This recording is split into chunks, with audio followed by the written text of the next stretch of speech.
Assalamualaikum warahmatullahi wabarakatuh. Thanks banget udah klik video aku. Jadi di sini aku mau menyampaikan tentang berbagai macam misteri yang ada di dunia ini.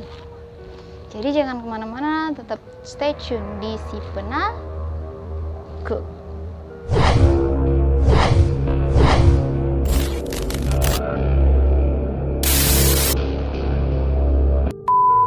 Di video kali ini kita mau membahas tentang Lawang Sewu. Nah, Lawang Sewu ini merupakan salah satu bangunan bersejarah yang ada di kota Semarang. Gedung ini dulunya merupakan kantor perusahaan milik Belanda yang bernama Nederland Indies Spoorwegmaatschappij atau disingkat dengan NIS. Dibangun pada tahun 1904 dan selesai pada tahun 1907. Terletak di bundaran Tugu Muda yang dulu disebut dengan Wilhelminaplein. Bangunan ini dirancang oleh Profesor Jacob F. Klinkhammer, susah banget, dan B.J. Quendak, arsitek dari Amsterdam. Masyarakat di sana menyebutnya Lawang Sewu atau 1000 pintu karena memang di bangunan itu memiliki banyak sekali pintu. Walaupun nggak sampai 1000 pintu juga, jadi sekitar cuman ada 300-an pintu guys. Setelah kemerdekaan, bangunan ini digunakan sebagai kantor Jawalan Kereta Api Republik Indonesia atau disingkat dengan Dekari. Selain itu, pernah juga dipakai sebagai kantor Badan Komando Daerah Militer dan kantor wilayah Kementerian Perhubungan Jawa Tengah. Tapi di masa penjajahan, di masa perjuangan, gedung ini memiliki catatan tersendiri guys, yaitu sebagai tempat berlangsungnya pertempuran 5 hari di Semarang pada tanggal 14 Oktober 1945 sampai 19 Oktober 1945. Kemudian gedung ini juga menjadi saksi pertempuran hebat antara AMKA, Angkatan Muda Kereta Api, dan tentara Jepang. Oke, jadi sekarang kita masuk ke bagian cerita eksotisnya Lawang Sewu. Siapkan nyalian. Pertanyaannya sekarang adalah, pernahkah Anda ke sana? Aku tentu belum.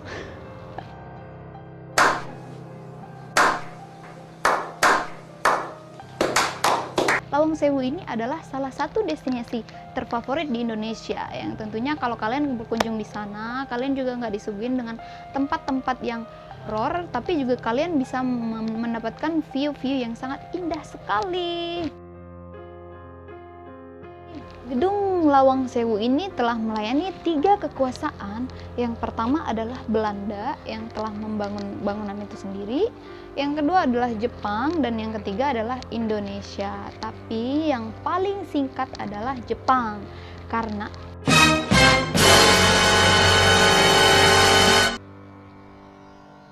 lah bocah, ngapa ya?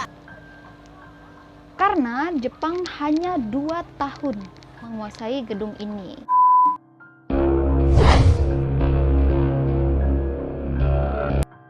Yang pertama adalah lorong bawah tanah.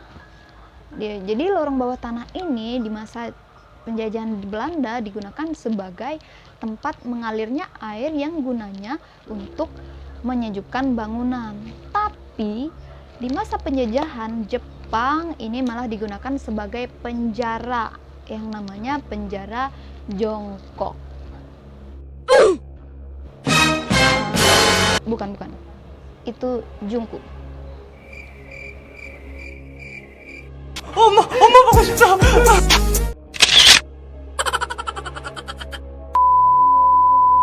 Lorong yang hanya setinggi sekitar setengahan meter itu dipaksakan sebagai tempat penjara untuk tahanan yang tentunya hanya bisa jongkok guys, sambil merasakan dinginnya air yang mengalir. Dan yang harus kalian tahu di sini tawanannya adalah penduduk Indonesia yang tertangkap oleh tentara Jepang, kemudian dijebloskan ke penjara itu. Terus juga sisa-sisa dari tentara Belanda yang masih tertinggal di gedung itu. Tolong kalian yang nggak kuat sama cerita ini, kalian bisa skip, oke? Jadi tahanannya nggak cuma disiksa dengan posisi jongkok aja, tapi juga dengan keadaan air yang mengalir di bawah mereka, di tempat duduk mereka itu. Terus juga berapapun banyak tahanannya akan dimasukkan ke penjara itu. Entah muat nggak muat, pokoknya dipadet-padetin sampai benar-benar meninggal. Dan kalaupun belum meninggal di situ, mereka akan dibawa keluar bersama mayat-mayat yang udah yang belum meninggal di situ. Mereka dikeluarin lagi dengan mayat-mayat yang udah meninggal tadi dan disiksa kembali di tempat penyiksaan, namanya ruang eksekusi. Dan kalau emang benar-benar udah meninggal, mayatnya akan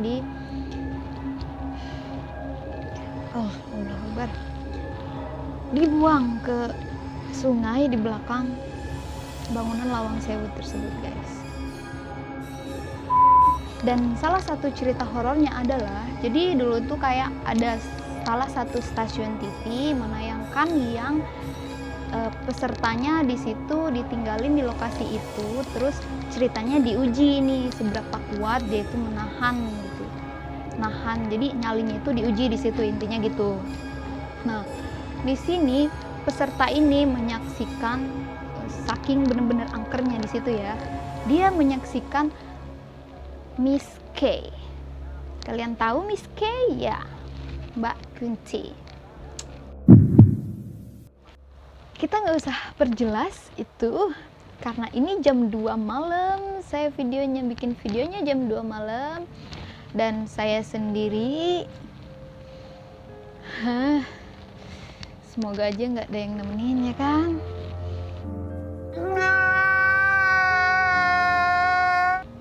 Jadi di acara tersebut kalian bisa tonton di YouTube, udah banyak banget videonya. Karena juga di kamera Miss K juga menampakkan diri, nggak cuma pesertanya aja yang ngelihat. Nggak jauh dari berselangnya acara stasiun TV itu, peserta ini meninggal dunia. Kita nggak tahu ya ini bersangkutan apa enggak, karena yang namanya jodoh, maut, rezeki itu udah ada yang ngatur ya. Acara stasiun TV ini juga nggak dilanjutin setelah kejadian itu. Dan yang kedua adalah sumur tua. Sumur tua ini terletak di halaman gedung Lawang Sewu, dan sumur tua ini nggak pernah dibuka, selalu kunci tiap hari. Karena di malam-malam tertentu akan ada suara jeritan-jeritan, rintihan, kesakitan gitu loh. Ya, karena lokasi sumur tua ini adalah tempat lokasi di mana tentara Belanda dibantai oleh tentara Jepang. Yang ketiga adalah penampakan Noni Belanda. Noni Belanda ini menampakkan diri seiring dengan jeritan-jeritan misterius tadi. Katanya juga Noni Belanda ini yang menyaksikan tentara-tentara Belanda atau koloni Belanda yang disiksa oleh tentara Jepang depan mata kepalanya sendiri. Makanya kalau kayak kata kita sih gentayangan mungkin kali ya. Tapi Noni Belanda ini nggak ganggu kecuali kalau pengunjungnya udah mulai masuk ke area-area terlarang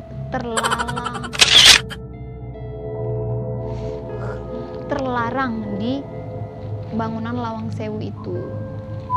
Cerita yang keempat adalah tangan besar yang menyelimuti jendela. Kalau malam hari juga ada penampakan kayak tangan besar, tangan misterius juga, entah itu berasal dari mana. Jadi saking besarnya ini kayak menutupi semua jendela yang ada di sana gitu. Itulah sejarah dan kejadian mistis yang ada di Lawang Sewu. Jadi buat kalian yang suka video aku, silakan di like, juga di share, di komen, jangan lupa. Terus jangan lupa juga subscribe-nya. Buat kalian yang udah nonton, makasih banget. Terima kasih udah support channel aku. Dan buat kalian yang belum nonton, tolong ditonton. Oke, Oke, sekian dari aku. Wassalamualaikum warahmatullahi wabarakatuh. Bye bye.